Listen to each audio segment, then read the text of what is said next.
video where it was me, you, Carlos, and Iman and Akeem played with us, bro. Like, I put two guys out there that were just talking shit the whole time, bro.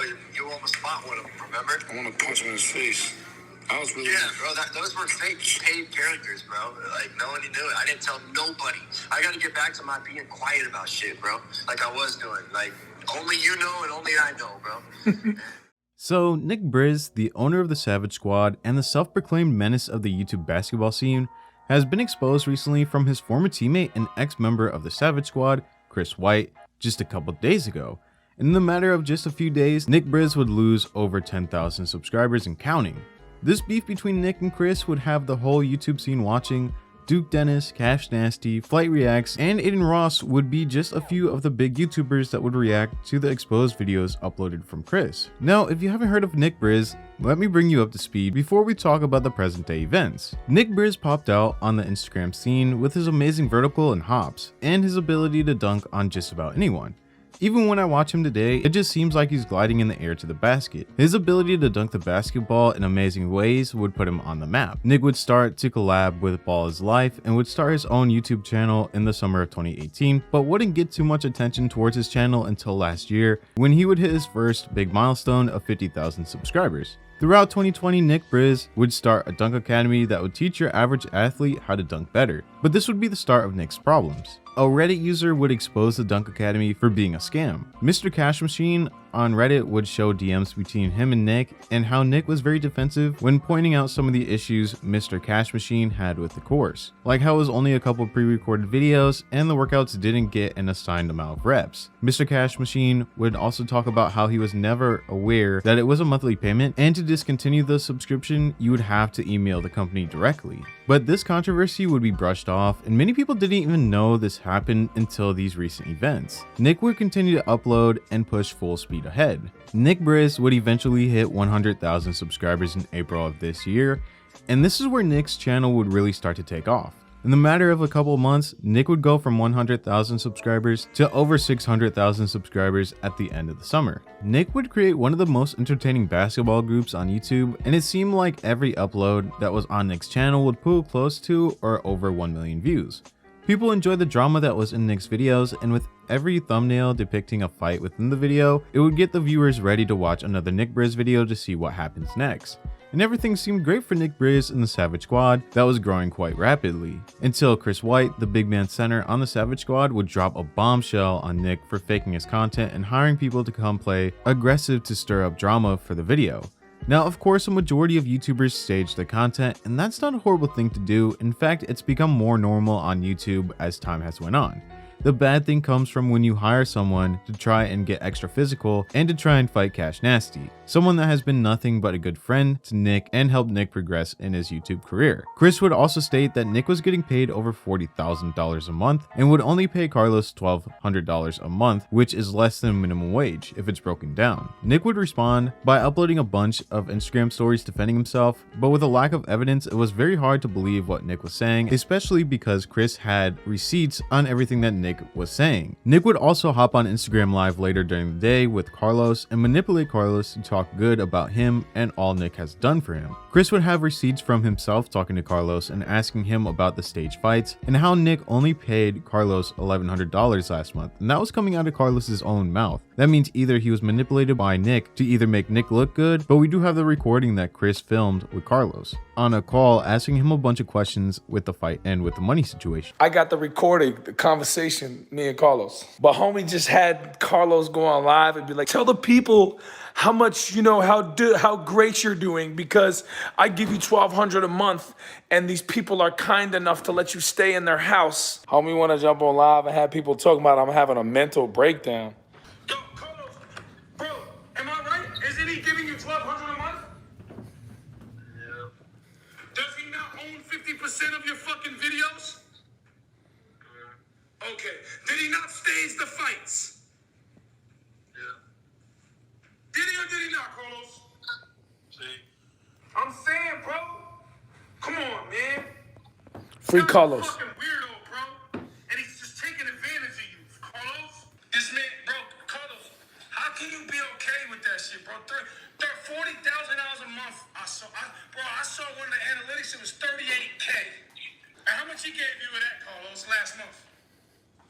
He only gave me like last month. He only gave me like 506. $600. He gave him 500, then 600 last month, which is $1,100, my guy.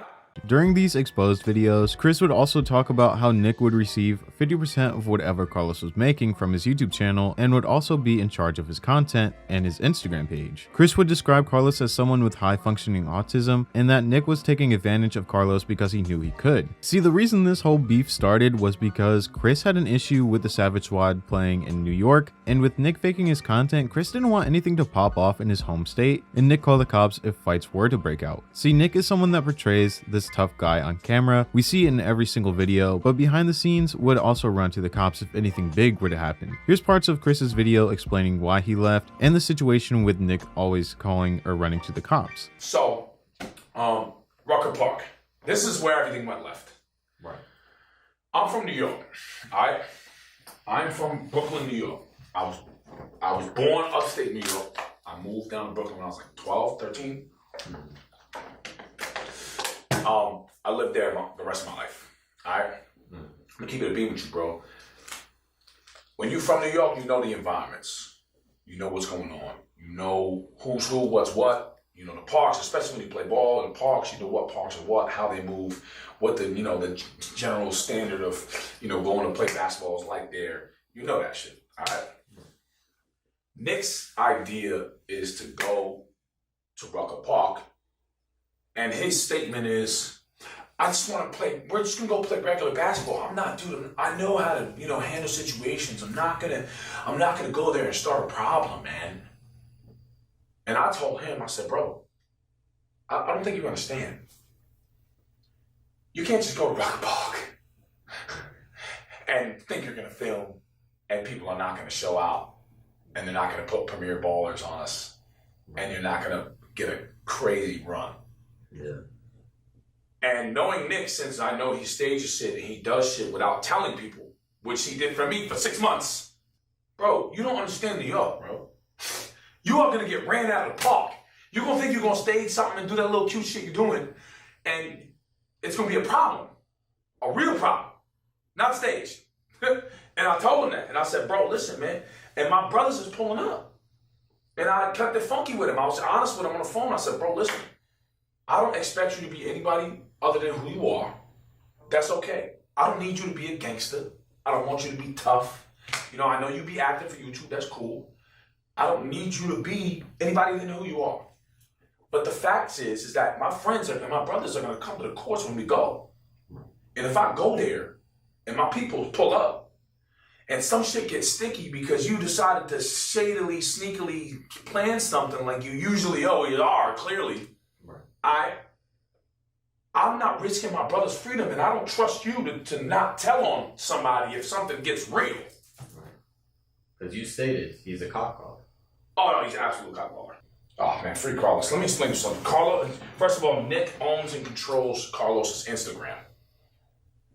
When Carlos went to go play with Duke Skywalker, Nick booted Carlos out of it, changed the password, and then forced him to sign a contract where he's making $1,200 a month, okay, and getting no money off of merch or anything, and he can use Carlos's likeness, name, in every sense.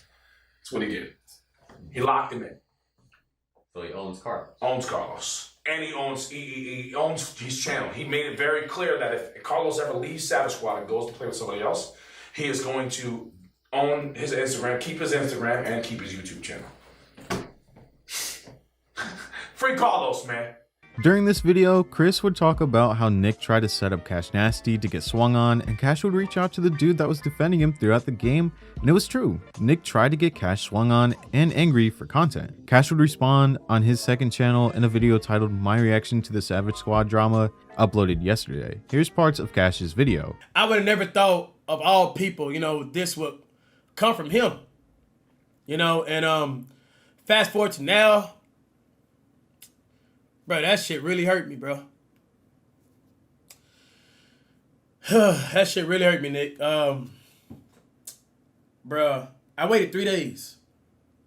I waited 3 days for him to just come out with a serious apology. You know, just hit me up. You know, I ain't gonna say that he didn't hit me up and didn't say my bad, something like that, bro. But the apologies were beat around the bush. It wasn't him taking accountability. You know, like I could respect the fact if you say, yo, you know what, Cash, bro, I done this right here. You know, my bad, bro. I got caught in a moment. You know, I got caught in the YouTube algorithm getting clicks or whatever it is. You know, and I wouldn't.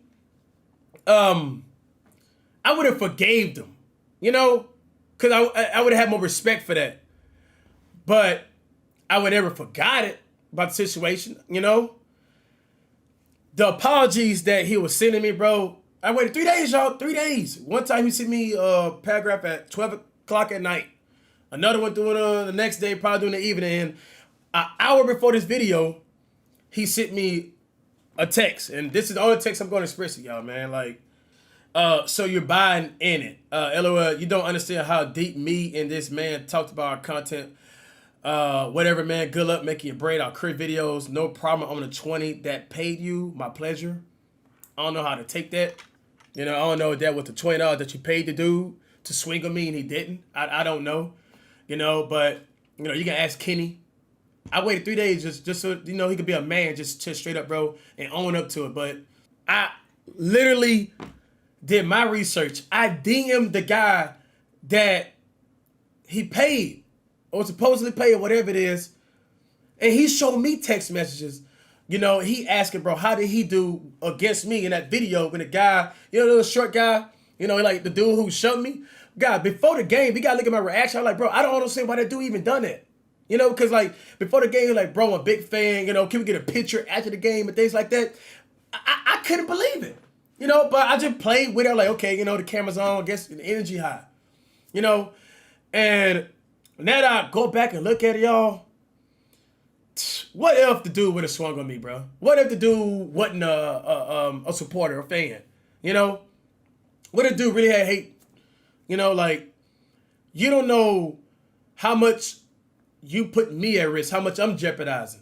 In this video, Cash looked extremely upset and hurt that he was backstabbed from someone he thought of as a friend. Chris in a live stream that was uploaded yesterday would state that he would no longer talk about Nick Briz unless Nick keeps trying to push him. In the 2 exposed videos, Chris would also state that Nick used racial slurs on an Uber driver and that Nick did coke. But without evidence, I don't think it's something that can hold a lot of weight against Nick just yet. But it seems like Chris knows and documents a lot of things, so who knows? Maybe Chris somehow has evidence to back those claims up. Nick has been losing a lot of subscribers these past couple of days, while Chris has been growing rapidly. Chris would end up going to where Nick was practicing and would end up pressing Nick. Chris would upload these videos on Twitter, and the last upload would be 2 seconds long, showing what looks like Nick being walked out with security.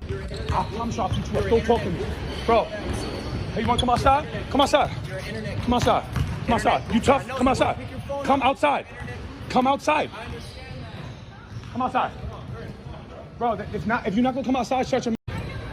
Chris throughout this time has made a total of 5 videos about Nick Briz. 4 of those videos were uploaded from his Instagram live, and the 5th video was Chris Whyte talking about the situation and summarizing it. It's been a solid couple of days now, and Nick really hasn't responded in video form other than his Instagram posts. We really don't know what will happen next with Nick Briz and the Savage Squad, but if Nick doesn't end up apologizing for what he has done to Cash Nasty or his Savage Squad members, then we could see the disbandment of the group. Of course, we have to see what information comes out later, but Chris has a lot of evidence backing up his claims, with a lot of the voice recordings that he has in his other phone. But this has been the rise and potential fall of Nick Briz. If you enjoyed today's video, go ahead and leave a like and subscribe to the channel to never miss another upload. Thank you so much for watching, and I will see you guys in the next video.